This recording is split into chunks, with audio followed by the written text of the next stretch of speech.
Hi ma'am. கேனுக்கும் மேக்கும் என்ன difference? ரெண்டுமே permission கேட்குறதுக்கு தான் யூஸ் பண்ணுவோம். ஸோ எந்த வேர்டை எந்த இடத்துல யூஸ் பண்ணுவோம் எக்ஸ்பிளைன் பண்ணுறீங்களா? ஹாய் சத்யா, நீங்கள் மே கேன் இதோட டிஃப்ரென்ஸ் என்னென்னு கேட்டிருக்கீங்க. நான் இப்போ சொல்லித்தரேன். மே அப்படின்றது என்னென்னு பார்த்தீங்கன்னா, நீங்கள் பொலைட்டாக ஒரு பெர்மிஷன் கேட்பீங்க இல்லையா, அந்த மாதிரி இடங்கள்லையும் சரி, இல்லை இந்த விஷயத்த பண்ணுறதுக்கான வாய்ப்புகள் ஜாஸ்தியாக இருக்குது அப்படிலாம் சொல்லுவோம் இல்லையா. ஸோ அந்த மாதிரியான சிச்சுவேஷன்ஸ்லலாம் நம்ம மே யூஸ் பண்ணிக்கலாம். For example, May I come in அப்படின்னா நான் உள்ளே வரலாமா அப்படின்றத பொலைட்டாக கேட்குறீங்க.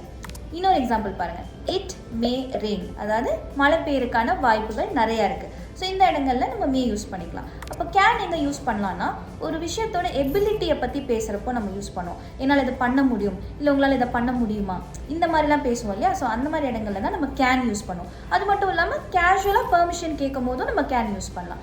For example, can I sit அப்படின்னா நான் இங்கே உட்காரலாமா, இது ஒரு பெர்மிஷன். அதே மாதிரி யூ கேன் ஸ்விம் அப்படின்னா உன்னால் ஸ்விம் பண்ண முடியும், இந்த இடத்துல எபிலிட்டி பற்றி பேசுகிறாங்க, அதனால இங்கே கேன் யூஸ் பண்ணுறோம். ஸோ இதுதான் டிஃப்ரென்ஸ். இப்போது உங்களுக்கு ஒரு சென்டென்ஸ் ஸ்க்ரீனில் தெரிகிற இந்த கொஷனுக்கான ஆன்சரை காமெண்ட்டில் அனுப்புங்க. Learn and level up with English Partner.